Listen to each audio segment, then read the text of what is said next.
الحمدللہ رب العالمین والصلاة والسلام علی رسولہ الکریم وعلی آلہ واصحابہ اجمعین اما بعد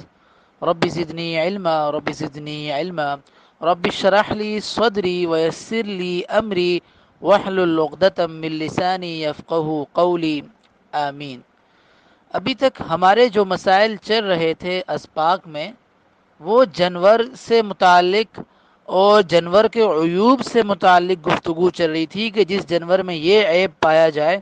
ایسے جانور کی قربانی درست نہیں ہے۔ آج ہم بات کریں گے کہ بڑے جانور میں کتنے لوگ شریک ہو سکتے ہیں اور کتنے لوگ شریک ہو کر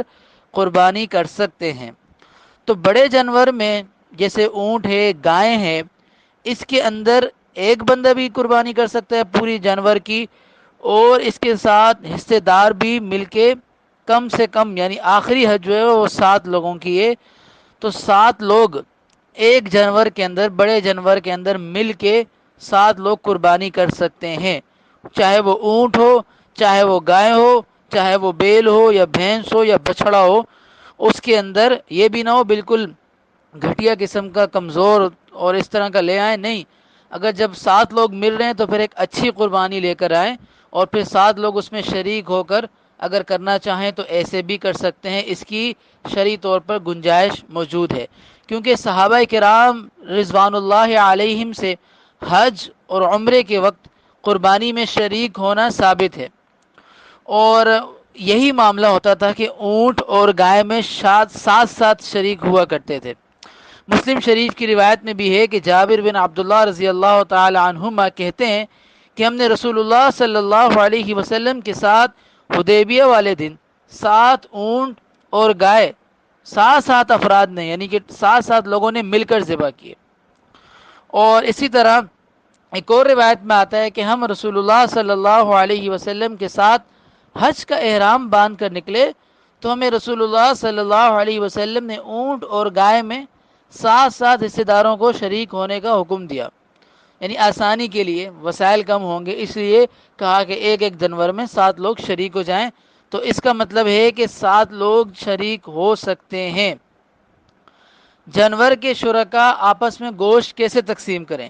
جانور کے شرکا آپس میں گوشت کیسے تقسیم کریں؟ ایک سوال آتا ہے، جب 7 لوگ ایک جانور کے اندر شریک ہو گئے تو اب اس گوشت کو آپ کیسے تقسیم کریں گے؟ اگر شرکا تقسیم چاہتے ہیں کہ بھئی ہمارا گوشت تقسیم کیا جائے ہم 7 لوگوں میں، تو اس کو وزن کر کے تقسیم کرنا ضروری ہے۔ آج کل ہوتا یہ کہ برتنوں میں، مختلف برتنوں کے اندر اس کو وزن کیا جا رہا ہوتا ہے، یہ چیز ٹھیک نہیں ہے۔ اگر 7 شریک ہیں اور 7 شریک اس کی تقسیم چاہتے ہیں تو ہر شریک پر لازم ہے کہ اس کو برابر سرابر تولے، اس طرح پھر 7 حصے بنائیں۔ البتہ یہ ہوتا ہے کہ اس کے ساتھ وہ کلیجی، وہ ہوتے ہیں پائے وغیرہ، اور جو پائے کی ہڈیاں ہوتی ہیں، چربی ہوتی ہے، ہاں ان کو آپ گوشت کے ساتھ رکھ کر اندازتاً بھی دے سکتے ہیں، یعنی اندازتاً 7 حصے بنا کے گوشت کی ضمناً گوشت کے اندر رکھ کر ہی تو وہ آپ تول سکتے ہیں، یعنی کہ اس میں آپ اندازے سے بھی کر سکتے ہیں، لیکن گوشت کو آپ نے ٹوٹلی طور پر گوشت کو آپ نے اچھے سے تقسیم کرنا ہے تول کے۔ وہ جو چیزیں ہوتی ہیں آپ اس کے اندر گوشت کے ساتھ ملا کر ضمناً بھی کمی پیشی کے ساتھ ایک دوسرے میں تقسیم کر سکتے ہیں۔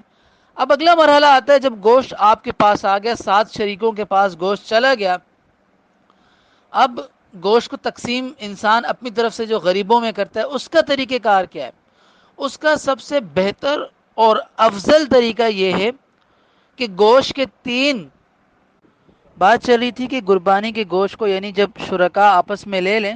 تو پھر اس کو تقسیم کیسے کریں؟ سب سے افضل طریقہ جو ہے قربانی کے گوشت کو تقسیم کرنے کا وہ ایسا ہے کہ آپ 3 حصے بنا لیں پورے گوشت کے مجموعی طور پر، یعنی جب آپ نے قربانی کی، آپ کے پاس جو حصے میں گوشت آیا، چاہے آپ حصے دار تھے یا آپ نے اپنا پورا جانور ذبح کیا، تو آپ کے پاس جتنا بھی گوشت آیا مجموعی طور پر اس گوشت کے 3 حصے بنائیں، اس گوشت کے 3 حصے بنائیں، ایک حصہ تو جو مکمل طور پر غریب لوگ ہوتے ہیں ان میں تقسیم کریں، اور ایک حصہ جو آپ کے رشتہ داروں میں غریب ہیں، جو مستحق ہیں، ان کو دیں، یعنی فقراء، ایک حصہ غربا، اور ایک آپ کے جو اقربا میں جو غریب ہیں ان میں تقسیم کریں، اور ایک حصہ آپ اپنے پاس رکھیں اور اس کو کھائیں، یہ اللہ کی نعمت ہے۔ تو گویا کیا کرنا ہے، آپ نے مجموعی گوشت کے 3 حصے بنانے۔ سب سے افضل اور بہتر طریقہ یہ ہے کہ آپ نے 3 حصے بنانے ہیں۔ ایک حصہ آپ فی نفسی، جو غریب لوگ ہیں، آپ کے رشتہ دار نہیں ہیں، کچھ بھی نہیں ہیں، پڑوسی ہیں یا اور دیگر غریب ہیں، ان میں تقسیم کر دیں، اور ایک حصہ جو آپ نے بنایا ہوا وہ اپنے اپنے قریبی رشتہ داروں جو غریب ہیں، رشتہ دار ہیں آپ کے، ان میں تقسیم کریں، اور ایک حصہ بچ جائے گا، وہ ایک حصہ آپ اپنے استعمال کے رکھیں اور کھائیں۔ کیونکہ دیکھیں گوشت جو ہوتا ہے صرف آپ کے لیے نہیں ہوتا، عید کی قربانی کا مقصد یہ ہوتا ہے کہ غریبوں کے گھر بھی گوشت پہنچے، جو بیچارے سارا سال گوشت نہیں کھا سکتے، تو وہ بھی گوشت کی نعمت سے فائدہ اٹھائیں، اور آپ بھی فائدہ اٹھائیں، اور ان کو بھی بھلا دیں اور اپنا بھی کریں۔ لیکن ایسا نہ ہو صرف اپنے ہی فریج بھر جائیں، اپنا ہی بھلا ہو، ایسا نہ ہو، قربانی کا مقصد ضائع ہو جائے گا۔ قربانی کا مقصد اللہ کی رضا ہے اور دوسروں کی مدد ہے، اس کو سامنے ملحوظ خاطر رکھیں۔